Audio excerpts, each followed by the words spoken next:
Hey, what's up, you guys? Welcome to the NFL Talk Show. I am your host, Austin Sabai, and today I wanted to address the Eagles-Jets game. I wanted to address it because this is one of the more surprising outcomes for me. I thought the Jets would have had that game. If I was a betting man, I would have bet on the Jets to win that game.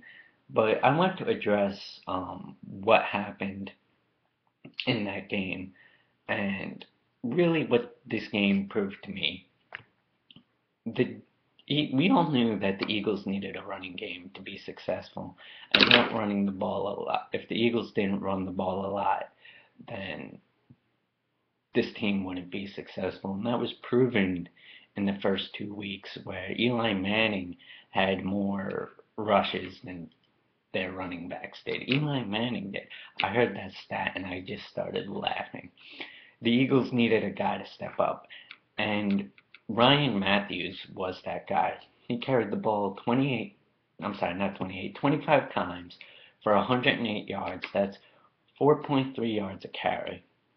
And to do that against this Jets front seven, probably one of the top front sevens in the league, I don't think there's any denying that, is really good. And the Jets front seven just started to look tired, and they started to look worn down. And once you do that, it makes winning a game so much easier.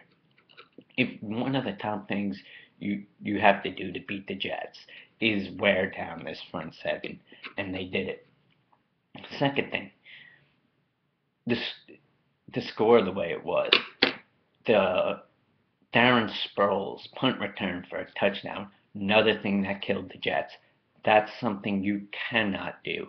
You cannot give up a touchdown on special teams. You can't do it. You just can't. That's a play you have to make.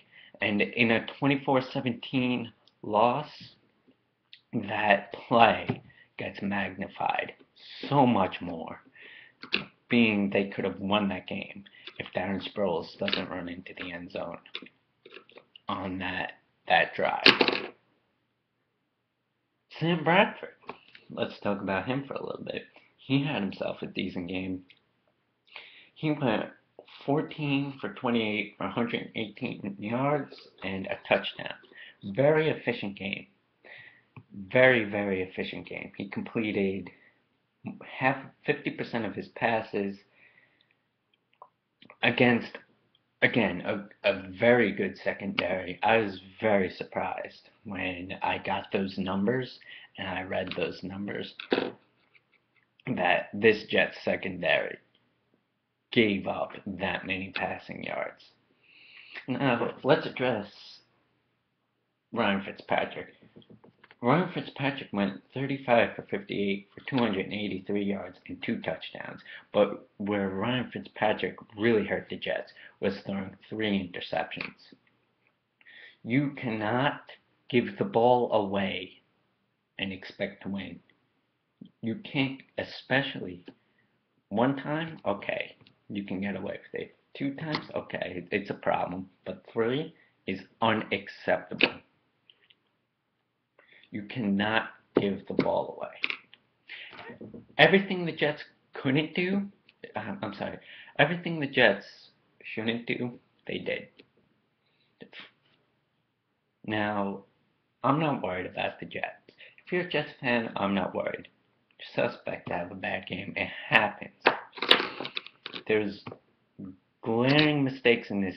There's the 2 glaring mistakes in this game were definitely the 3 interceptions and the punt return for a touchdown.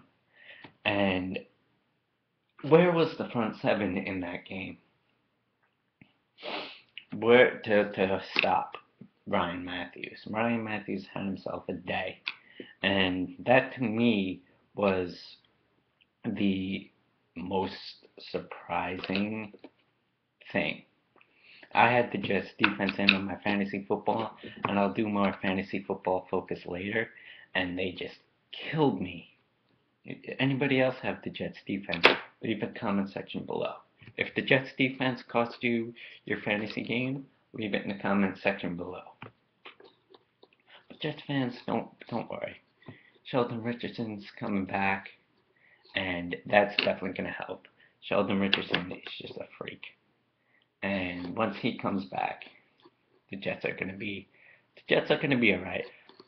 I don't think they're going to take the East, but I think the Jets have a solid shot at a wild card. But again, I'll get into more of that next week. I just wanted my focus to be on the game itself. So thank you for watching, and I will see you on the next video. Feel free to leave a comment on anything I talked about. Yep. Have a good day. Thank you for watching, and have a good day.